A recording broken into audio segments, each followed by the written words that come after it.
കേരള മുസ്ലിം ജമാഅത്ത് മൗവേരി യൂണിറ്റിന്റെ നേതൃത്വത്തിൽ പ്രതിഭകൾക്കുള്ള അനുമോദനവും വലിയുള്ളാഹി അനുസ്മരണവും ഒരുങ്ങുന്നു. വിവിധ പരീക്ഷകളിൽ ഉന്നത വിജയികളെയാണ് ചടങ്ങിൽ ആദരിക്കുക. ഈ മാസം 20-ന് മൗവേരി മദ്രസ ഗ്രൗണ്ടിൽ പരിപാടികൾ സംഘടിപ്പിക്കുമെന്ന് ഭാരവാഹികൾ വാർത്താസമ്മേളനത്തിൽ അറിയിച്ചു. കേരള മുസ്ലിം ജമാഅത്ത് മൗവേരി യൂണിറ്റ് കമ്മിറ്റിയുടെ ആഭിമുഖ്യത്തിലാണ് വിവിധ പരീക്ഷയിൽ വിജയം നേടിയ പ്രതിഭകൾക്കുള്ള അനുമോദനവും CM വലിയുള്ളാഹി അനുസ്മരണവും ഒരുങ്ങുന്നത്.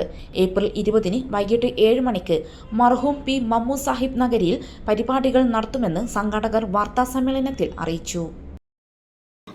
മൗവേരി യൂണിറ്റ് കമ്മിറ്റിയുടെ കീഴിൽ സുന്നി വിദ്യാഭ്യാസ ബോർഡ് കേരളത്തിലെ 10,000-ലധികം വരുന്ന മദ്രസകൾ വെച്ച് നടത്തിയ മദ്രസ പൊതുപരീക്ഷയിൽ +2 ക്ലാസ്സിൽ സംസ്ഥാനത്ത് 1ാം റാങ്ക് നേടിയ മൗവേരി ഷറഫുൽ ഇസ്ലാം മദ്രസയിലെ സഹല ബിയ എന്ന കുട്ടിയെ മറ്റ് പ്രതിഭകളെയും ആദരിക്കലും ഖുത്ബുൽ ആലം CM വലിയുള്ളാഹി അനുസ്മരണവും 20/4/2026 തിങ്കളാഴ്ച വൈകുന്നേരം 7 മണിക്ക് മൗവേരി മദ്രസ ഗ്രൗണ്ടിൽ പ്രത്യേകം സജ്ജമാക്കിയ P. മമ്മു സാഹിബ് നഗറിൽ വെച്ച് നടക്കും.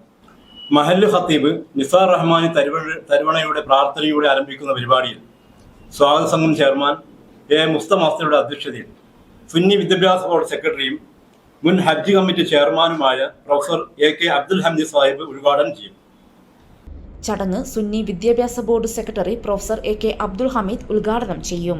കൂത്തുപറമ്പിൽ നടന്ന വാർത്താസമ്മേളനത്തിൽ C. Ismail Haji, T. Yahya, A. Mustafa, K. Abdurahim, VN Naushad, M. Abubakar Haji എന്നിവർ പങ്കെടുത്തു. News site Koothuparamba.